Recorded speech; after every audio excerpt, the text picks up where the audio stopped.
Perkenalkan, nama saya Muhammad Rahmat Hidayatullah, jurusan Bimbingan Konseling Islam semester 3, dengan NIM 201520169.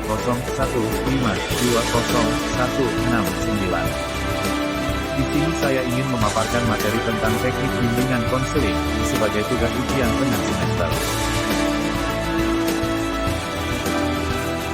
Tema pertama, penstrukturan dan attending. Penstrukturan adalah usaha konselor dalam proses konseling untuk membina struktur pemberian bantuan melalui konseling. Penstrukturan bertujuan agar konselor dan konseli memahami perannya masing-masing, mengetahui berapa lama sesi konseling akan diselenggarakan, membatasi masalah yang akan dibahas, memahami apa yang akan dilakukan dan apa yang diharapkan dalam sesi konseling tersebut. Penstrukturan terbagi menjadi dua macam, yaitu penstrukturan penuh dan penstrukturan sebagian. Penstrukturan penuh yaitu, konselor menyampaikan semua isi atau materi penstrukturan kepada klien yang belum memahami dan mengetahui apa itu konseling.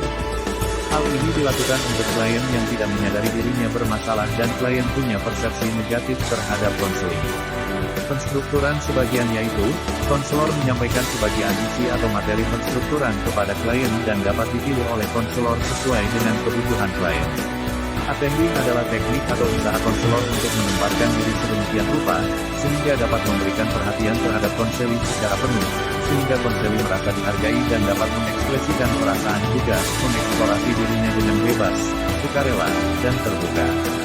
Adapun perilaku attending yaitu perilaku yang menghampiri konseli yang mencakup komponen kontak mata, bahasa badan, dan bahasa lisan. Perilaku attending sangat penting untuk menciptakan suasana yang aman dan nyaman serta meningkatkan harga diri konseli.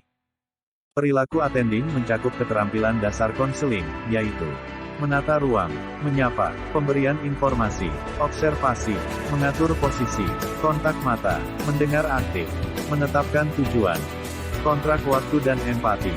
Kontrak waktu yaitu kesepakatan kontrak atau perjanjian antara konselor dengan konseli. Hal tersebut berisi kontrak waktu, yaitu berapa lama waktu yang diinginkan selama pertemuan antara konselor dan konseli, apakah konseli keberatan atau tidak. Selain itu ada juga kontrak tugas, yaitu mengetahui tugas dari konselor dan konseli itu sendiri, dan kontrak kerjasama dalam proses konseling tersebut. Pembatas atau kontrak waktu dalam konseling sangat diperlukan agar tidak terjadi pembicaraan yang meluas, baik dari sisi konseli maupun dari sisi konselor. Pembatas atau kontrak tersebut mencakup pembatasan atau kontrak waktu, masalah, peran, dan tindakan. Empati. Empati adalah kemampuan untuk memahami secara tepat perasaan, pikiran dan pengalaman konseli sehingga konselor dapat merasakan apa yang sedang dirasakan oleh konseli. Untuk melakukan empati maka konselor harus mampu mengosongkan perasaan dan pikiran egoistik, serta harus mampu memasuki dunia dalam konseli. Tujuan empati yaitu agar konseli merasa diperhatikan, dipahami, didukung serta dihargai harkat dan martabatnya sebagai manusia. Dalam proses konseling juga ada 3 teknik umum cara menangani konseli, yaitu: pertama, open-ended question, pertanyaan terbuka. Pertanyaan terbuka merupakan teknik yang digunakan untuk memancing klien agar bersedia mengungkapkan perasaan, pengalaman, dan pemikirannya sehingga dapat digunakan sebagai teknik pertanyaan terbuka, open-ended question. Pertanyaan yang diajukan oleh seorang konselor sebaiknya tidak menggunakan kata tanya, mengapa, dan apa sebabnya. Karena pertanyaan seperti ini dapat menyulitkan klien, jika klien tidak tahu alasan atau sebab-sebabnya. Oleh karena itu, lebih baik menggunakan kata tanya, apakah, bagaimana, adakah, dan dapatkah. Contoh-contoh open-ended question sebagai berikut. A. Apakah Anda merasa ada sesuatu yang ingin kita bicarakan? B. Bagaimana perasaan Anda mengenai permasalahan tersebut? C.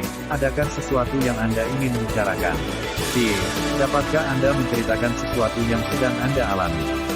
Kedua, close question, pertanyaan tertutup. Dalam proses konseling tidak selamanya harus menggunakan pertanyaan terbuka. Dalam beberapa hal tertentu dapat juga seorang konselor menggunakan pertanyaan tertutup dalam proses konseling, sehingga seorang konseli hanya harus menjawab pertanyaan dengan kata, ya atau tidak, atau dengan kata-kata singkat. Tujuan pertanyaan tertutup. Pertama, mengumpulkan informasi. Kedua, menjernihkan atau memperjelas sesuatu. Ketiga, menghentikan pembicaraan klien yang melantur atau menyimpang jauh dari topik pembahasan. Contoh close question. Jika klien berkata, saya sudah berusaha semaksimal mungkin menjadi anak yang berbakti terhadap orang tua. Kemudian konselor jawab dengan pertanyaan tertutup, apakah Anda sudah berusaha semaksimal mungkin? Dan di sini klien hanya perlu menjawab, sudah. Kemudian konselor bertanya lagi kedua kalinya, apakah Anda yakin? Klien hanya perlu menjawab, yakin. Ketiga, dorongan minimal. Minimal encouragement.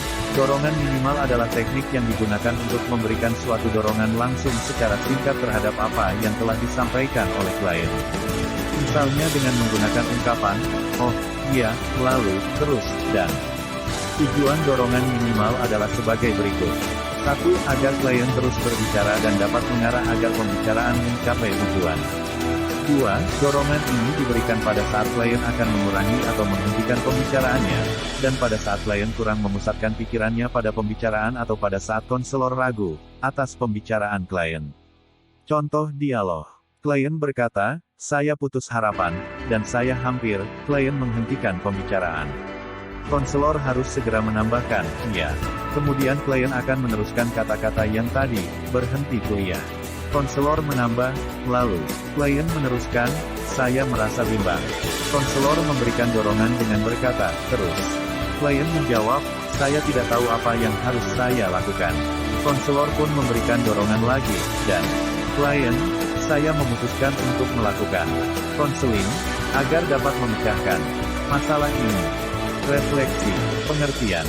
Refleksi adalah memantulkan kembali apa-apa yang dirasakan dan dipikirkan oleh klien. Tujuan 1.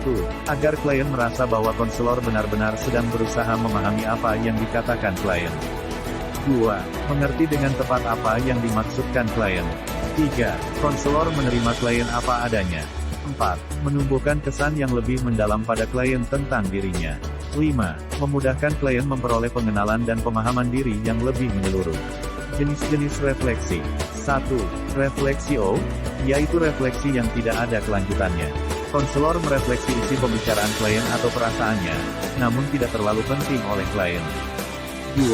Refleksi negatif, yaitu yang membuat klien mempertahankan diri, misalnya klien akan menjawab, tidak, saya tidak begitu. 3. Refleksi khayal, yang jauh dari kaitannya dengan apa yang dimaksudkan klien. Bentuk refleksi. Pertama, refleksi isi, yaitu konselor melestarikan secara singkat dan sederhana informasi yang diberikan klien atau bisa disebut isi pembicaraan klien. Kedua, refleksi perasaan, yaitu konselor menyatakan kembali pembicaraan klien yang mengandung pesan emosional atau perasaan klien. Syarat dalam refleksi. 1. Tidak boleh negatif. 2. Kalimatnya berbentuk pernyataan, bukan pertanyaan. 3. Bahasa yang digunakan harus pendek, singkat dan padat. 4. Kalimat yang digunakan itu jelas dan mudah ditangkap oleh klien. 5. Refleksi hendaknya tepat, baik isi maupun makna. 6. Isi refleksi adalah pokok pikiran atau pokok perasaan klien. 7. Respon klien mestinya, iya, itu bertanda refleksi tepat. 8.